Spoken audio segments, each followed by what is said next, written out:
Paalala naman ng Senate Justice Committee sa Pangulo, kailangan niyang panagutin ang mga pulis na lumalabag sa batas. Handa naman ang PNP na itigil ang Oplan Tokhang kung unconstitutional ito. Saksi si Jam Sesante. Whether I am right or wrong, legal or not, that will be a proper case of history. Hindi na direktang ipinagtanggol ng Pangulo kung tama o mali ang paraan ng paglaban niya sa droga. Sa gitna pa rin niya ng mga puna, kabilang ang laman ng report ng Senate Committee on Justice at Committee on Public Order na linagdaan ng 11 sa 16 nitong mga miyembro. Kahit kasi sinabi nitong walang pruwebang may patakaran ng gobyerno para patayin ang mga sangkot sa droga at walang patunay na may Davao Death Squad nga, may pangapaalala ito sa Pangulo. Kabilang ang pagiging maingat sa mga pahayag para hindi mapagkamalang kinukonsente ang paglabag sa human rights. Ang gyera kontra droga ay dapat daw maipanalo sa legal na paraan.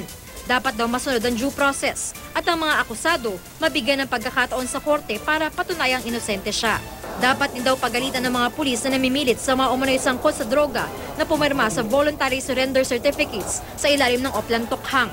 Violation of constitutional rights, not necessarily human rights. Paano po siya dapat gawin ang tama? Dapat, pagka may tatawain ka, dapat praktisado lahat tayo, kayong lahat. Pag tinanong kayo ng pulis, you have to be informed of your rights. Na dapat may kasama kang abogado. Dahil lahat na sasabihin mo doon, pwede kang baltakin, kasuhan ka. We will follow.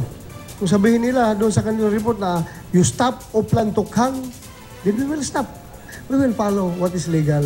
Dahil lumabas din sa pagdinig na may mga sangkot sa droga na pinatay ng mga kasabwat pala nilang mga pulis, pinaalalahanan ng mga senador ang Pangulo na tiyaking napaparusahan ng mga pulis na lumalabag sa batas. Kung hindi raw kasi itatama o ipaparusahan, baka isipin ng mga pulis na hindi sila nasasakupan ng batas. Tila tiyempo kahit pa inihanda ang report bago pa man ang pahayag ng Pangulo na hindi hahayaang makulong ang mga tauhan ng CIDG Eastern Visayas na pinasasampahan ng reklamong multiple murder ng NBI dahil sa pagpatay kay Albuera Mayor Rolando Espinosa. I will not allow these guys to go to prison. Hindi ito ko pabayaan itong mga polis na sabi.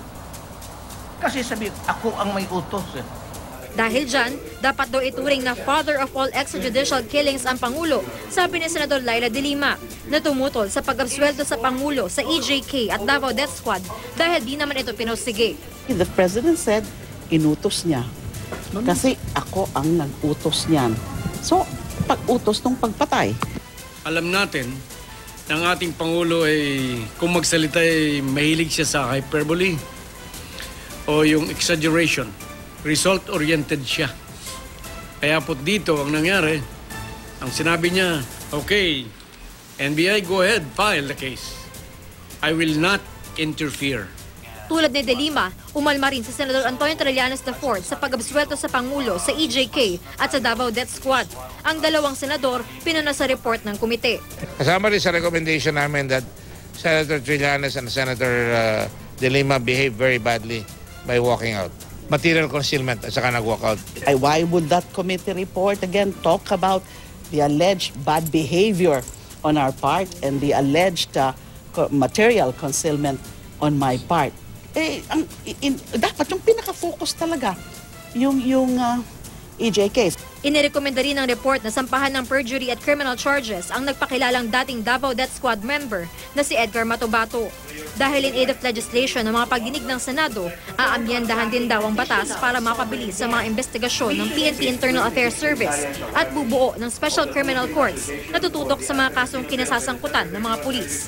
Ako si Jam Sesante, ang inyong saksi.